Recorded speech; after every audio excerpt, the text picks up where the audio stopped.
नमस्कार दोस्तों, study track channel पर आपका स्वागत है। इस वीडियो में हम डिस्कस करेंगे इयान वॉट द्वारा लिखा गया एक famous work realism and the novel form. दोस्तों, इसे एनालाइज करने से पहले मैं आपको इससे संबंधित जानकारी दे दूं जिससे आपको यह अच्छे से समझ में आ सके। इयान वॉट का जन्म 9 मार्च 1917 को इंग्लैंड में हुआ। उन्होंने लिटरेरी क्रिटिसिज्म और हिस्टोरियन के रूप में कई फेमस वर्क लिखे और साथ ही वो स्टैनफोर्ड यूनिवर्सिटी में इंग्लिश के प्रोफेसर भी रहे। उनका famous work the rise of the novel है, जिसका सब टाइटल है studies in Dafoe Richardson and fielding, जो 1957 में लिखा गया, जो नावल योनर पर लिखा गया है और जो इतिहास में बहुत ही इम्पोर्टेंट वर्क माना जाता है। इस बुक में इयान वॉट 18th सेंचुरी में शुरू हुए मॉडर्न नावल की फिलोसफिकल, इकोनॉमिकल और सोशल ट्रेंड्स के बारे में बातें करते हैं। अब हम इयान वॉट द्वारा लिखे गए realism and the novel form को शुरू करते हैं। दोस्तों, रोमांटिसिज्म में जो नॉवल लिखे जाते थे वो ज़्यादातर इमेजिनेशन पर आधारित होते थे, लेकिन जब विक्टोरियन एज की शुरुआत होती है तो हम देखते हैं कि अब नॉवल में रियल चीज़ों का यूज होना शुरू हो जाता है और मॉडर्न एज में बहुत ज़्यादा मात्रा में रियलिज्म का यूज होने लगता है, जिसमें डैनियल डिफो, रिचर्डसन, हेनरी फील्डिंग और जॉर्ज इलियट बहुत अहम रोल निभाते हैं। रियलिज्म का पहली बार यूज 1835 में रियलिज्मी वर्ड से हुआ, जो कि एक फ्रेंच भाषा का वर्ड है जिसे नियो क्लासिकल पेंटिंग्स के लिए यूज़ किया गया, और यह आइडियलिज्म वर्ड का एकदम अपोजिट है, जो क्योंकि आइडियलिज्म में चीज़ें आइडियाज़ पर बेस्ड होती हैं और रियलिज्म में जो चीज़ें होती है वह रियलिटी या वास्तविकता पर आधारित होती हैं। जब हम इंग्लिश लिटरेचर की हिस्ट्री पढ़ते हैं तो हम देखते हैं कि जो नावल राइटिंग है वह 18th सेंचुरी में बहुत मॉडर्न तरीके से डेवलप हुई। इससे पहले पोइट्री, ड्रामा या पोइट्री की अलग अलग ब्रांचेज जैसे लैरिक, बैलाड, एपिक पोइट्री को हम देखते थे और इन्हीं पर ज़्यादातर काम हुआ था और पोइट्री की ही फॉर्म डेवलप होती थी, जो लगातार एक दूसरी फॉर्म में चेंज होती रहती थी, जिन पर अलग अलग भाषाओं और कल्चर का प्रभाव हमें देखने को मिलता है। पहले के जो नावल थे वो आइडियाज़ पर बेस्ड थे और जो अब के नावल थे जिनमें हमें सोशल लाइफ की चीज़ें ज़्यादा देखने को मिलती हैं, जो कि आइडियलिस्टिक न होकर सोशल लाइफ की रियल चीज़ों को दिखाते हैं, जिसे हम सोशल रियलिज्म कहते हैं। रियलिज्म पर फ्ल्यूबर्ट का एक कोट है, the realism of novel does not reside in the kind of life it presents but in the way it presents. इन लाइनों में फ्ल्यूबर्ट कहता है कि किसी नावल में जो सोशल लाइफ है उसे किस तरह से दिखाया गया है वह इतना इम्पोर्टेंट नहीं है, बल्कि जो सोशल लाइफ को किस तरीके से दिखाया गया है वह ज़्यादा इम्पोर्टेंट है। इसे हम ऐसे समझ सकते हैं जैसे किसी नावल में लोगों की गरीबी, अमीरी या फिर राजे महाराजाओं का सोशल लाइफ के बारे में दिखाया गया हो, वह इतना इम्पोर्टेंट नहीं होता, बल्कि उस समाज की जो अच्छाई है, बुराई है, या वह नावल उसमें किस तरह के समाज को दिखाता है वह ज़्यादा इम्पोर्टेंट है। और अब जो 18th सेंचुरी मॉडर्निज्म में नावल लिखे जा रहे थे उसमें इमेजिनेशन और रियलिस्टिक एलिमेंट्स का कम यूज़ हो रहा था और जो नावलिस्ट थे वो रियल एलिमेंट्स का ज़्यादा यूज़ करने लगे थे। जो राइटर थे वो अपने समाज की जो रियल घटनाएं थी उन्हें क्रिटिकली एनालाइज कर रहे थे और उसे ही अपनी राइटिंग में लिख रहे थे। और जो रियलिस्टिक नावल लिखने की शुरुआत हुई थी यह तो रेनेसा पीरियड में ही हो गई थी और रेनेसा पीरियड में बहुत से ऐसे राइटर्स थे जो अपनी ऑटोबायोग्राफी में रियल चीज़ों को लिख रहे थे और वो अपने पर्सनल एक्सपीरियंस को लिख रहे थे जो कि रियल था।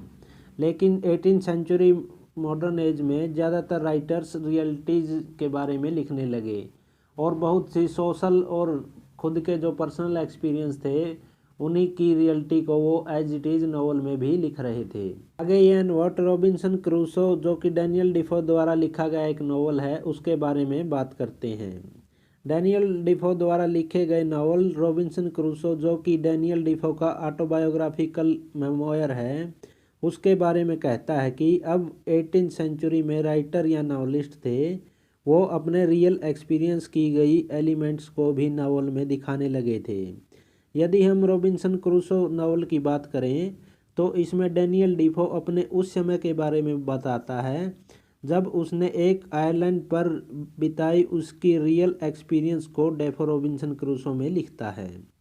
पहले जो नावल लिखे जाते थे उनमें रियल चीज़ें कम होती थी और वह ज़्यादातर आइडियलिस्टिक या फिर इमेजिनेशंस पर आधारित होते थे, जिनमें रियल एलिमेंट्स का अभाव होता था या फिर रियल चीज़ें होती ही नहीं थी। लेकिन 18वीं सेंचुरी की शुरुआत में नावलिस्ट सुनी सुनाई कहानियों के बजाय नावल लिखने के बजाय वह अपनी रियल एक्सपीरियंस की गई घटनाओं पर नावल लिखने लगे थे। नावल में रियलिज्म का 3 चीज़ों पर बहुत प्रभाव पड़ा, जिसमें से एक था नावल के करैक्टर्स के नेम और दूसरा था उस नावल में यूज हुआ टाइम और पैलेस और तीसरी थी उस नावल की लैंग्वेज। तो चलिए अब हम यह देखते हैं कि रियलिज्म का नावल्स के करैक्टर्स के नेम पर और उसमें यूज हुए टाइम और पैलेस पर और जो नावल की भाषा थी उस पर किस प्रकार प्रभाव पड़ा। हम देखते हैं कि पहले नावल के करैक्टर्स आइडियलिस्टिक होते थे, जिससे हम अच्छी तरह से उन करैक्टर्स की फिलोसॉफिक स्टडी नहीं कर सकते थे, क्योंकि हमें उस करैक्टर्स के दिमाग में या उसके मन के बारे में पता नहीं होता था कि उसके दिमाग में क्या चल रहा है। उसके सराउंडिंग्स की चीज़ों के बारे में हमें रियल सिचुएशंस का पता नहीं होता था। लेकिन अब जो नावल थे इनमें हम किसी भी करैक्टर्स की फिलोसॉफिकल स्टडी कर सकते थे, क्योंकि अब हमें पता होता था कि करैक्टर क्या है और वह क्या सोच रहा है और उसके आसपास कैसा माहौल है। इन सब चीज़ों का हम रियल में एनालिसिस कर सकते थे। पहले के जो नावल्स के नेम होते थे वो हमारे दिमाग में ऐसी इमेजिनेशन क्रिएट करते थे जो या तो पॉजिटिव होती थी या फिर नेगेटिव होती थी। उन नावल्स को पढ़ने से एक इमेजिनेटिव या यदि हम पहले के नावल्स के बारे में बात करें तो उन नावल्स को पढ़ने से हमारे दिमाग में एक इमेजिनेटिव थॉट आता है। लेकिन अब जो मॉडर्निज्म में रियलिटी बेस्ड नावल लिखे जा रहे थे उनसे हम उस समय की सामाजिक और फिलोसफिकल स्टडीज़ के बारे में समझ सकते थे। उससे सोशल और फिलोसफिकल चीज़ों के बारे में हम समझ सकते हैं। और साथ ही अब जो करैक्टर्स के नेम हैं वो भी रियल होते हैं, वो आइडियलिस्टिक नहीं हैं। पहले के जो करैक्टर्स के नेम थे उन नेम्स को बार बार नॉवेल्स में रिपीट किया जाता था, जिससे रीडर के दिमाग में उस नेम को लेकर पहले ही या तो पॉजिटिव आइडियाज आता था या फिर उस करैक्टर से संबंधित नेगेटिव थॉट उसके दिमाग में आता था। परंतु अब ऐसा नहीं था, क्योंकि जो नॉवेल्स के करैक्टर्स थे वो बिल्कुल नए थे और उनके बारे में लोगों को पहले कभी पढ़ा हुआ नहीं था। अब हम टाइम और पैलेस की बात करते हैं। जो पहले नावल में पैलेस होते थे वो बहुत ही आइडियलिस्टिक होते थे, जो रीडर को कंफ्यूज करते थे। जैसे जो शेक्सपियर के नावल्स हैं उनमें हम देखते हैं कि जो सिटीज़ का जिक्र शेक्सपियर ने किया है वो कई जगह कंफ्यूज करती हैं, क्योंकि शेक्सपियर ने सिटीज़ को अच्छी तरह से नावल में प्रेजेंट नहीं किया है। लेकिन अब जो मॉडर्निज्म में नावल लिखे जा रहे थे इनमें रीडर अच्छी तरह से यह महसूस कर सकता था कि यह किस समय की बात हो रही है और किस जगह की यह बात राइटर बता रहा है, क्योंकि इनमें रियल नेम, पैलेस और समय को अच्छे से डिफाइन किया गया था। दोस्तों, 4 व्हील्स ऑफ इंग्लिश नावल के जो 4 नॉवलिस्ट हैं उनमें से 3 नॉवलिस्ट डिफो, रिचर्डसन और फील्डिंग हैं। इन्होंने नावल लिखने में बहुत अधिक कठिन शब्दों का यूज़ करने के बजाय सिंपल शब्दों का नावल राइटिंग में यूज़ किया, जिससे नावल की लैंग्वेज बहुत सिंपल हो गई। इसी कारण जो सबसे ज़्यादा वर्क्स की ट्रांसलेशन हुई है, जिसे हम कह सकते हैं कि नावल योनर में ही सबसे ज़्यादा ट्रांसलेशन वर्क्स की हुई हैं। अब जो चीज़ें पहले नावल्स में दिखाई जाती थी और जो फिलोसॉफी यूज़ की जाती थी अब नावल में वो एकदम से चेंज हो गई थी। इन चेंजेस को रीडर के द्वारा ऑब्जर्व किया जा सकता था और यह सब नावल की जो लैंग्वेज थी वो सिंपल हो गई थी, उसी से संभव हो पाया।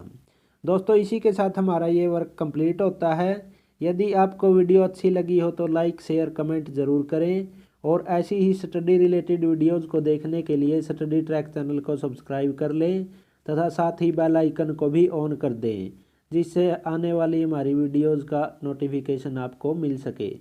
धन्यवाद।